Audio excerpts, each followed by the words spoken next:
Welcome to the Think Factory podcast. We got one question for you. What keeps you up at night?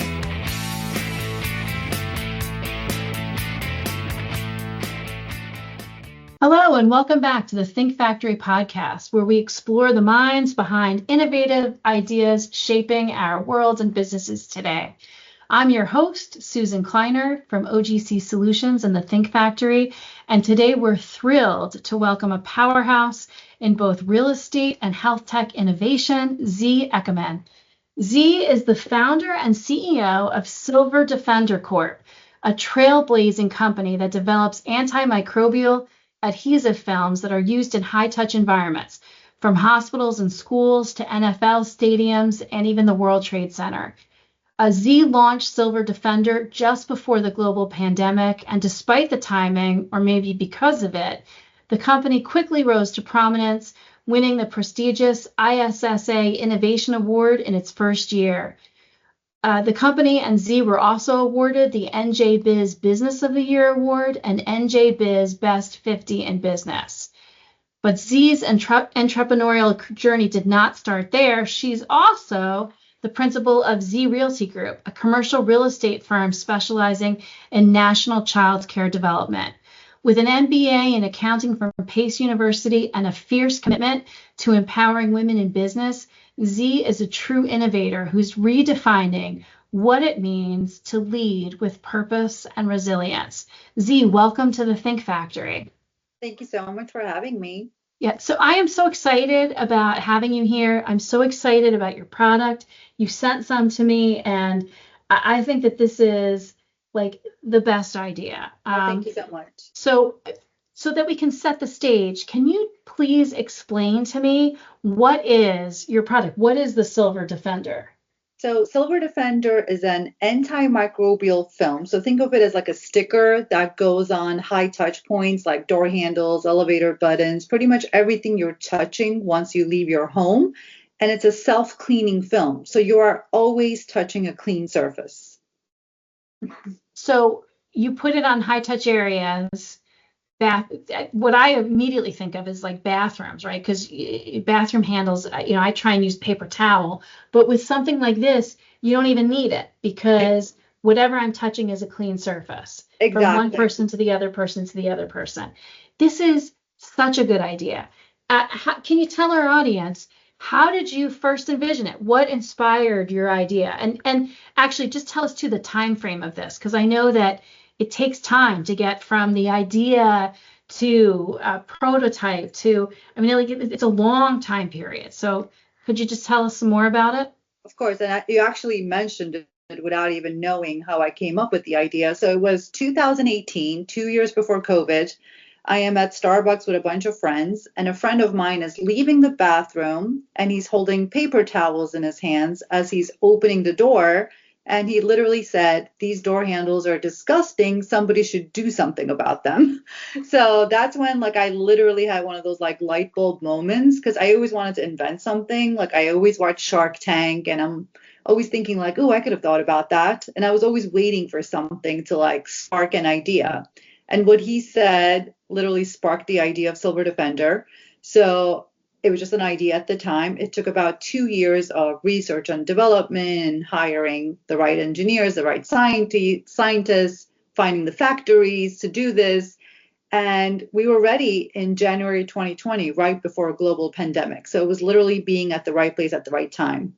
Yeah, it's sad to think that the pandemic, great timing, global pandemic, but that's definitely true for you. But at the time that you did this, you also had your own real estate firm, right? Mm-hmm. Correct. And so you decided, because one doesn't necessarily have anything to do with the other. You decided that you were going to become an innovator when you had this great idea. So, okay, what were some of the biggest challenges that you faced launching Silver Defender? I think the biggest challenge was becoming a company that everybody had demand for, which is a great problem to have, right? Because a lot of startups don't have a problem of huge demand. We had that because of the pandemic. So our biggest problem was, how do we scale on a global level as a startup? which we figured out pretty quickly. But it was definitely a learning experience. That was our biggest battle, but it's a good battle to have for any startup. Yeah, well, I mean, Yeah. it sounds like it must have been kind of overwhelming actually It at was. first.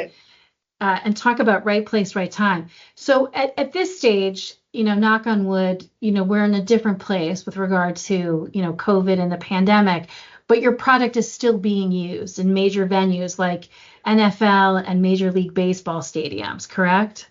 Correct. So the product, during the pandemic, it became a pandemic product overnight, which I always say was a blessing and a curse. It Mm-hmm. was global. It was being used widely across every type of industry you can imagine. And after COVID, sales plummeted, which was expected because it grew so fast as a pandemic product.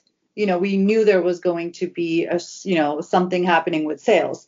So now what happened is we're going back to our main focus, which was always healthcare with this product. And we're just focusing on those verticals like hospitals, elderly homes, where people are, more at risk with the cold and flu season coming up. So we're shifting our focus back to what the product was originally intended for. Okay, so it wasn't intended for like a mass audience, kind of more targeted to a high risk population. Correct. It could be used anywhere, but we just want to go back to our focus, which was healthcare at this Right. point. Now, you said that, in the beginning, you needed to figure out how to scale quickly, which you did. And I think when we spoke before, you figured out how to do that, which was working with a large distributor, correct?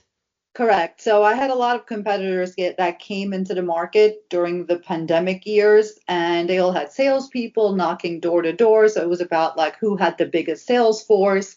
And in order to kind of beat everyone, I decided to get rid of all internal salespeople and focus on like larger distribution channels. So we're partners with one of the largest distributors globally who go out and pitch our product to every industry. They can open doors that we can't even get to. So that was my pivot to kind of go through distribution rather than selling direct. That makes sense. So that's one thing that sets you apart and did set you apart from your competitors. But I'm curious, what also makes your technology unique as compared to other similar products, if there are any, that are on the market? So the only remaining product, so during COVID, we had a lot of fake competitors. With pandemic, everybody was making products, right? And, that was trying to help with COVID. The only competitor that we have right now is 3M, which is an amazing competitor to have. I am like honored that 3M decided to, make a copy of our product. But it's very different because we have 16 patents on the product.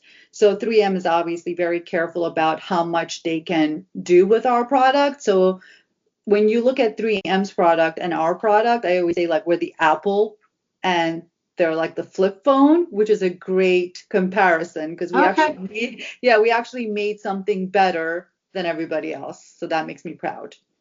Okay. So just turning back, it kind of blows my mind that, you're the successful real estate entrepreneur, and then you're also successful and a leader in this industry.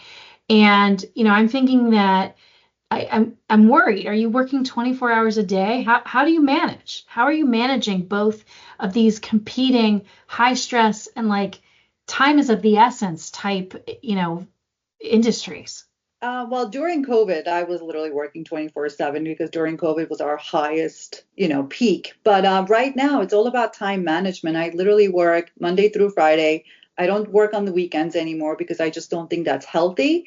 And it's all about, managing your time. I work better under a crunch. Like if you're under pressure, you do things faster and more efficiently. So it's all about time management. Well, that's 100% true. Yeah. I know I often think that, things take the time that you allot to it, Exactly. so yeah. So I too, I think I'm guilty of sometimes working better under pressure. So you mentioned before that you were so busy during COVID and then sales plummeted, which were to be expected. How have you stayed grounded and motivated through the ups and downs that you've experienced as an entrepreneur? I think it's all about like having persistence and belief in the product. I mean, anyone I think in my position would have quit by now because after the pandemic, people just stopped buying the product. They didn't see a need for it. But knowing that this was invented before COVID for a higher purpose just kept me going. And now we're coming back up again. So I think it's just like never giving up and just having persistence, basically. Well, and having faith in your vision, right? Exactly. Yeah. The vision was different. You are not one of these people that came in with a COVID product. It was Exactly. before that. And so having faith, it sounds like, you have faith in yourself, you have confidence in yourself, you have confidence in the product and in your overall vision, which is fantastic. So, in listening to this, and I'm telling you, like, I really do think this is the best idea ever. Thank you. I'm wishing I had invented it, since I'm one of these people at Starbucks with the paper towel. What advice would you give to somebody who's interested in becoming an entrepreneur, somebody who has a good idea? What advice would you give to a person looking to break into a new industry? Well, first of all, what you said about the product, like you think it's a great product. So people like you saying that keeps me going because, every time somebody hears about the product and they're like, oh my God, this is a great idea. It should be everywhere. And I'm like, oh yeah, like people do believe in the product. So that's definitely one thing that keeps me going. And anyone that has an idea that wants to break in, just like do it because you'll always regret not doing it. I always say like, take the chance. What's the worst that can happen? At least you can say you tried. For sure. Now, did you find, along the way, did you have mentors? Did you have people? Did you have people that you went to for advice? Or, it blows my mind how you go from the idea to, major distribution. How did you get there? It's funny because like in the beginning, I was asking a lot of people for advice that I shouldn't have asked. And that's something that I learned. I always say like, don't ask advice from people that haven't done what you're trying to do. Like if someone has never built a company, has a startup, an invention, those are not the people you should be asking advice for because they don't know what you're going through. They don't know what the next steps are. So I definitely made that mistake in the beginning, but I always went with my gut. Like no matter what advice I received, I would take it into consideration. But at the end of the day, you just go with your gut feeling because you know your product better than anybody else, basically. Yeah. Now, I know you have an MBA. Do you do anything now to, keep up on things, to further develop your skills or, as you're trying to, it's not relaunching, but expanding your base and really, pushing your product more? Well, I have an MBA in accounting, which always helps as a business owner, right? No matter what kind of business you have, an accounting degree always comes in handy. I mean, there's a lot of things. I read a lot, so I think a lot of books that I read help with business. I listen to a lot of like business podcasts from people that I admire that have, done major things. So those are the kind of things that I listen to and read to kind of get ideas from. Mm-hmm. So if people want to get in touch with you, what's the best way for them to find you? Probably on LinkedIn. I'm on LinkedIn. They could just search under either Silver Defender under my name.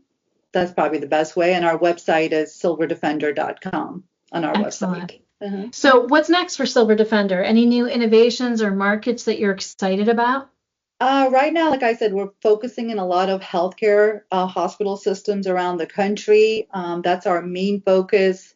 And then there's other products that we will be coming out with that are related to Silver Defender, but in different forms. So those will be launching in the coming years. Oh, I need to get on your email list because I'm so excited. Thank you. I'm so excited about hearing about it. It's really it's really such a good idea. I want you to push your product into more businesses and get it more widespread because I think it's amazing. So if you could go back and give yourself, one piece of advice, right? Like what you know now, having been through this, and I guess also reflecting on your real estate career, right? Is there anything else, any advice that you would give? I know you said that lived experience is so important. You don't take advice from people who are just soliciting their, opinions based on nothing. Is there any other advice that you would give to people? I think that's just my biggest advice. Like, try to find a mentor that kind of has done what you're trying to do. Try to be friends with them, try to learn from them, but don't just try to like take from them, try to give too. Because I hate those people that just try to take from you, but try to offer some sort of value back too, because that's where I think real mentorship comes from too.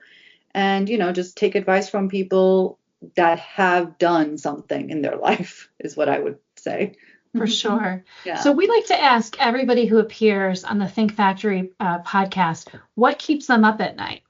Oh God, like owning two businesses, it's easier to say like what doesn't keep me up at night. I think, it's a daily battle. Every day there's something that you're thinking of that needs to get done the next day.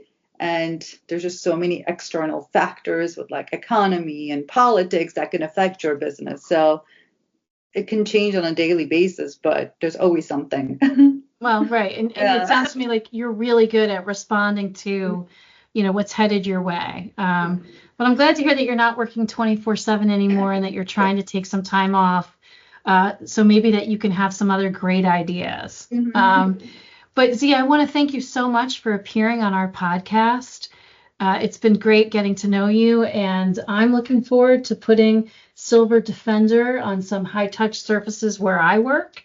And I feel like I'm a commercial, but, I look forward to keeping an eye out for it, in healthcare and next time I go to a stadium. So thank you for being here.